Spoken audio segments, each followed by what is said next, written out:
Hello students, स्वागत है एक बार आपका फिर से मिस्ट्री के यूट्यूब के स्टडी मंत्र चैनल पर। Today we will discuss about cryopreservation. तो आज का हमारा टॉपिक है क्रायो प्रिजर्वेशन। बहुत इजी सा टॉपिक है, बहुत इजीली आपको समझ में आ जाएगा।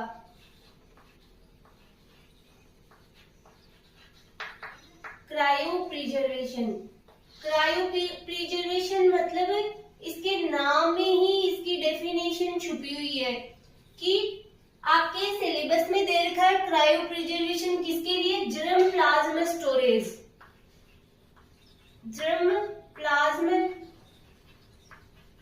स्टोरेज।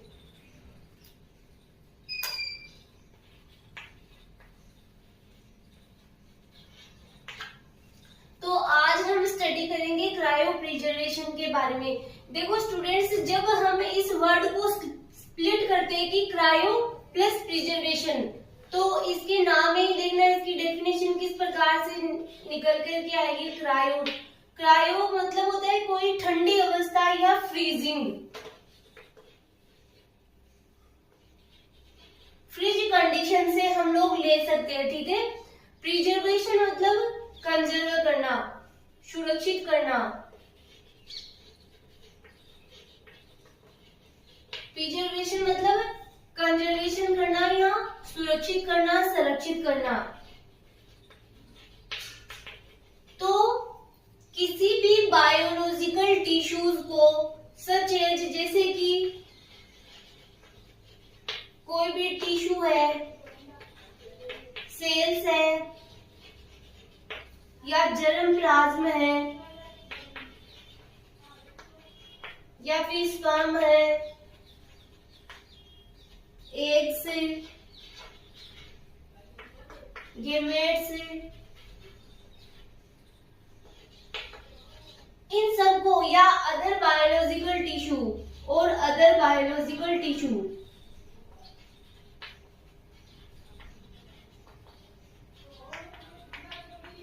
इन सबको क्या करना? स्टोर करना, प्रिजर्व करना at very low temperature, at very low temperature. और वो टेम्परेचर कितना होता है? -196 डिग्री सेंटीग्रेड पर कंजर्व करना क्या कहलाता है? क्रायो प्रिजर्वेशन करना, क्रायो प्रिजर्वेशन कहलाता है कि कोई भी बायोलॉजिकल टिश्यू, कोई सेल्स, कोई गेमेट्स या फिर स्पर्म, जर्म प्लाज्मा, कोई भी बायोलॉजिकल टिश्यू, इनको क्या करना? वेरी लो टेम्परेचर पर स्टोर करना, प्रिजर्व करना, क्रायो प्रिजर्वेशन कहलाता है। फिर हम लोग बात करें कि इसकी प्रोसेस में कौन कौन सी स्टेप होती है।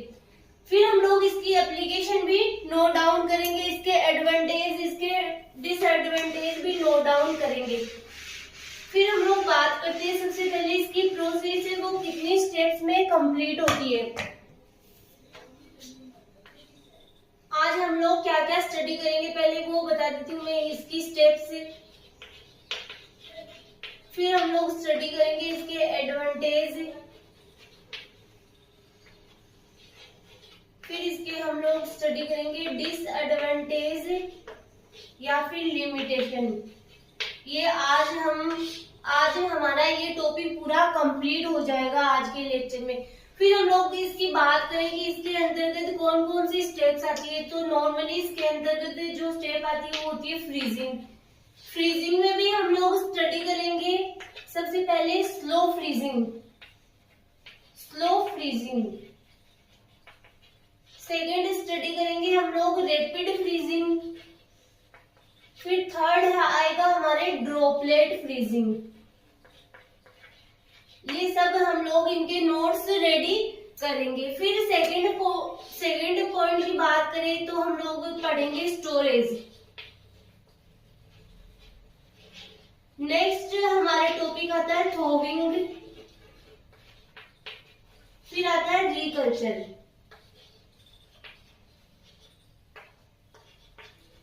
तो ये 4-5 टॉपिक है जो हम आज पूरा कंप्लीट कर लेंगे। क्रायो प्रिजर्वेशन की प्रोसेस सबसे पहले मैं आपको बता देती हूँ कि फ्रीजिंग की प्रोसेस में क्या होता है।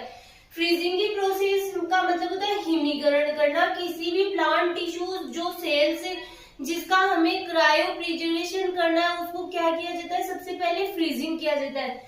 अब ये फ्रीजिंग स्लो फ्रीजिंग भी हो सकती है, रैपिड फ्रीजिंग भी हो सकती है और ड्रॉपलेट फ्रीजिंग भी हो सकती है।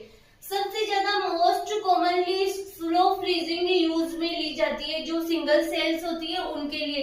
क्यों? क्योंकि ये इसमें क्या होता है कि क्रायो प्रोटेक्टेड जो सब्सटेंस होते हैं उसके द्वारा टिश्यूज को प्रोटेक्ट किया जाता है। अब क्रायो प्रोटेक्टेड सब्सटेंस क्या होते हैं? क्रायो प्रोटेक्टेड सब्सटेंस वो होते हैं जो किसी भी टिश्यूज की कोल्ड से क्या करते हैं, उसको प्रोटेक्ट करते हैं। जैसे कि एक है DMSO,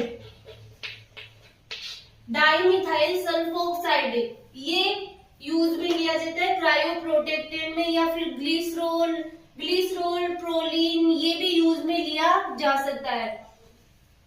फिर नेक्स्ट बात करें हम लोग स्टोरेज की, तो फ्रीजिंग सेल्स या टिश्यूज को क्या किया जाता है, फिर स्टोर किया जाता है -196 डिग्री सेंटीग्रेड टेम्परेचर पर क्या किया जाता है, स्टोर किया जाता है। फिर क्या किया जाता है कि जो थोविंग की प्रोसेस होती है, थोविंग का मतलब होता है कि एक प्रकार से विगलन या फिर पिघलना, कि कोई फ्रीज की हुई जो सेल्स टिश्यू होता है उनका पिघलना, एक प्रकार से हम पिघलने से ले सकते हैं थोविंग का मीनिंग।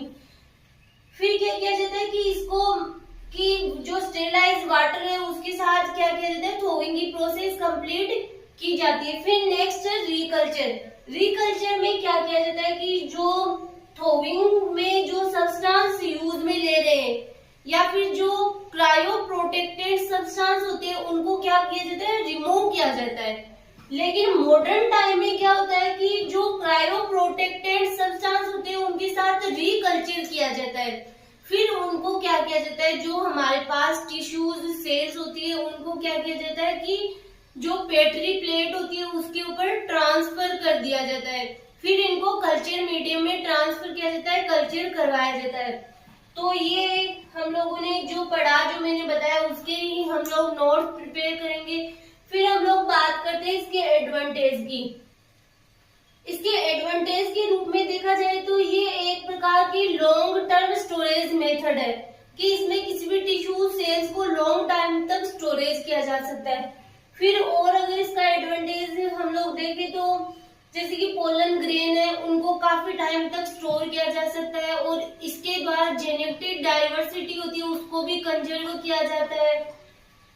फिर हम लोग अगर इसके डिसएडवांटेज की बात करें तो डिसएडवांटेज में हम लोग देख सकते हैं कि जब हम लोग कोल्ड प्रोटेक्टेड सब्सटेंस का यूज में लेते हैं तो क्या होता है कि टिश्यूज के डैमेज होने का खतरा रहता है। फिर और अगर देखें तो मतलब इसमें जो इक्विपमेंट नीड होते हैं वो बहुत कॉस्टली होते हैं, एक्सपेंसिव होते हैं। तो ये एक दो इसकी लिमिटेशन भी नोट डाउन करेंगे। तो अब हम लोग इनके नोट्स प्रिपेयर करते हैं। फिर है cryo preservation germ plasma storage. फिर हम लोग इसकी डेफिनेशन नोट डाउन करते हैं कि cryopreservation is a process that preserve organelles, cells, tissues और gametes, sperm, eggs, germ plasma और any other biological cell by cooling the samples at very low temperature. कि जैसा मैंने बताया वो ही यहाँ पे नोट डाउन किया गया है कि क्रायो प्रिजर्वेशन का मीनिंग क्या होता है कि एक ऐसी प्रोसेस जिसके अंतर्गत किसी भी प्रकार के बायोलॉजिकल सैंपल को क्या किया जाता है, स्टोर किया जाता है एट वेरी लो टेम्परेचर। फिर प्रोसेस ऑफ क्रायो प्रिजर्वेशन की प्रोसेस किन किन स्टेप में कंप्लीट होती है वो भी हम नोट डाउन करेंगे। फर्स्ट प्रोसेस होती है फ्रीजिंग। फ्रीजिंग को 3 पार्ट में डिवाइड किया गया है कि स्लो फ्रीजिंग, रैपिड फ्रीजिंग और ड्रॉपलेट फ्रीजिंग। ये हम लोग अभी इनके सबके नोट्स प्रिपेयर करेंगे तब आपको ये सारे समझ में आ जाएंगे कि स्लो फ्रीजिंग क्या होती है, रैपिड फ्रीजिंग क्या होती है या फिर ड्रॉपलेट फ्रीजिंग क्या होती है जिसको बोला जाता है हिमीकरण। फिर हम लोग पढ़ेंगे स्टोरेज। फ्रीजिंग के बाद में क्या किया जाता है, स्टोरेज किया जाता है। फिर थोविंग किया जाता है। थोविंग की प्रोसेस भी हम लोग पढ़ेंगे तब आपको समझ में आ जाएगा कि थोविंग क्या होता है। फिर हम लोग पढ़ेंगे रिकल्चर कि वापस से कल्चर किस प्रकार से किया जाता है। फिर फर्स्ट प्रोसेस है हमारे फ्रीजिंग। फ्रीजिंग का मतलब क्या होता है कि हिमीकरण, कि जो प्लांट सेल्स, टिश्यू है, ऑर्गेनेल्स, उनको क्या किया जाता है, फ्रीजिंग किया जाता है। फ्रीजिंग की प्रोसेस में different compound such as ethylene glycol, sucrose, ETC के हाई कंसंट्रेशन वाले सॉल्यूशन से क्या किया जाता है, इनको ट्रीट किया जाता है। किसको, ऑर्गन्स है, सेल्स है या जर्म प्लाज्मा, इनको इन सॉल्यूशंस के साथ में ट्रीट किया जाता है और इनकी कैसी कंसंट्रेशन, हाई कंसंट्रेशन रखी जाती है। फिर यह सॉल्यूशन क्या कहलाता है, विट्रिफिकेशन। विट्रिफिकेशन का मीनिंग हम लोग अगर समझना चाहे तो ये होता है कि कांच में रूपांतरण। जैसे कोई भी हमारे पास कोई मटेरियल है जिसको कि मतलब इतने टाइम तक गर्म किया जाता है कि वो लिक्विड में बदल जाए, फिर उसको क्या किया जाता है, मतलब कि उसको ठंडा होने दिया जाए कि वो कांच जैसा हो जाए, तो उसे बोला जाता है विट्रिफिकेशन। तथा यह प्रोसेस लिक्विड विट्रिफिकेशन कहलाती है। इस प्रोसेस में स्टेराइल प्लांट सेल को लिक्विड नाइट्रोजन में फ्रीजिंग किया जाता है, कि तरल नाइट्रोजन में क्या किया जाता है, इनको फ्रीजिंग किया जाता है। फिर हम लोग पढ़ेंगे अब स्लो फ्रीजिंग, रैपिड फ्रीजिंग और ड्रॉपलेट फ्रीजिंग।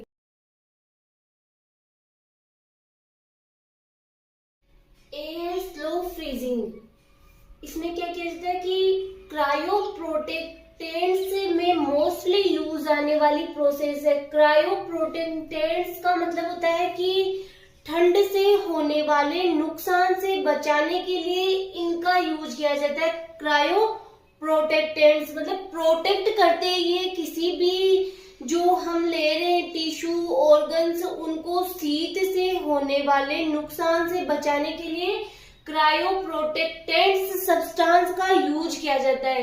तो ये मोस्ट यूज आने वाली प्रोसेस है। इसमें क्या किया जाता है, इस प्रोसेस में प्लांट टिश्यूज की फ्रीजिंग 0 डिग्री सेंटीग्रेड से 100 डिग्री सेंटीग्रेड तक control and slow 0.5 degree centigrade से 2 डिग्री सेंटीग्रेड पर मिनट गति से किया जाता है। तो ये तो आपको याद करना ही पड़ेगा, जो ये देखा है कि कितना टेम्परेचर यूज किया जाता है, कि उसके अंतर्गत किसी टिश्यू या सब्सटेंस को क्या किया जाता है, फ्रीजिंग की प्रोसेस की जाती है।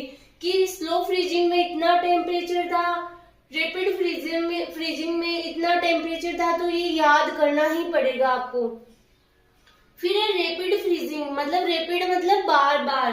फ्रीजिंग की इस प्रोसेस में टिश्यूज का -1000 डिग्री सेंटीग्रेड पर मिनट से अधिक की रेट से फ्रीजिंग किया जाता है। फिर नेक्स्ट हम लोग बात करते हैं ड्रॉपलेट फ्रीजिंग। इस प्रोसेस में क्रायो प्रोटेक्टेंट सब्सटेंस से ट्रीट मेरिस्टेमेटिक टिश्यूज को। इन सब्सटेंस से क्यों ट्रीट किया जाता है, ताकि कोई भी सेल्स है, टिश्यूज है, उनको क्या हो कि जो हम फ्रीजिंग की प्रोसेस कर रहे हैं, तो फ्रीजिंग की प्रोसेस के कारण उन टिश्यू सब्सटेंस को कोई नुकसान ना हो, इसीलिए इन सब्सटेंस का यूज किया जाता है। 2 से 3 माइक्रोमीटर साइज की ड्रॉपलेट के रूप में पेट्री प्लेट में रखी एल्यूमिनियम फॉइल पर डिस्पेंस करने के पश्चात इन्हें 0.5 डिग्री सेंटीग्रेड पर मिनट की रेट से -20 डिग्री सेंटीग्रेड से -40 डिग्री सेंटीग्रेड तक फ्रीजिंग किया जाता है। तो ये आपके था कि फ्रीजिंग की प्रोसेस 3 स्टेप में कंप्लीट हो रही है। तो आपको ये टेम्परेचर तो सबका लर्न करना पड़ेगा और इनमें ये ध्यान रखना पड़ेगा कि इनमें कुछ ऐसे सब्सटेंस क्रायो प्रोटेक्टेंट सब्सटेंस का यूज किया जाता है, ताकि कोई भी जो हम टिश्यूज या सेल्स ले रहे हैं उनको किसी भी प्रकार का शीत के द्वारा नुकसान ना हो फ्रीजिंग की प्रोसेस में। फिर हम लोग बात करते हैं प्लांट टिश्यूज को कोल्ड डैमेज से प्रोटेक्ट करने के लिए कंजर्वेशन मीडियम में कोल्ड प्रोटेक्टेड, यहाँ पे आप ये लिख सकते हो कि cryoprotectant substance such as DMSO 5.8% dimethyl sulfoxide का यूज किया जाता है, ग्लिसरॉल का यूज किया जाता है, प्रोलिन 10% UTC को मिलाया जाना आवश्यक है।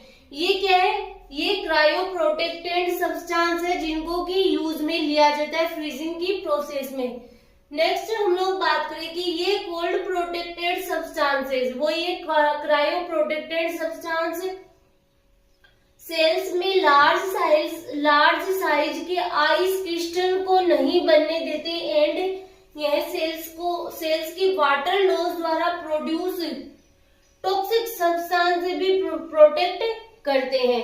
तो इनका क्या यूज हो गया, जो हमारे क्रायो प्रोटेक्टेड सब्सटेंस है, एक तो ये फ्रीजिंग की प्रोसेस में क्या करते हैं, किसी भी टिश्यूज को फ्रीज नहीं होने देते, मतलब आइस के क्रिस्टल्स नहीं बनने देते। एक ये क्या करते हैं, वाटर लॉस द्वारा जो टॉक्सिक सब्सटेंस प्रोड्यूस होते हैं उनके द्वारा भी जो टिश्यूज है उनको डैमेज नहीं होने देते।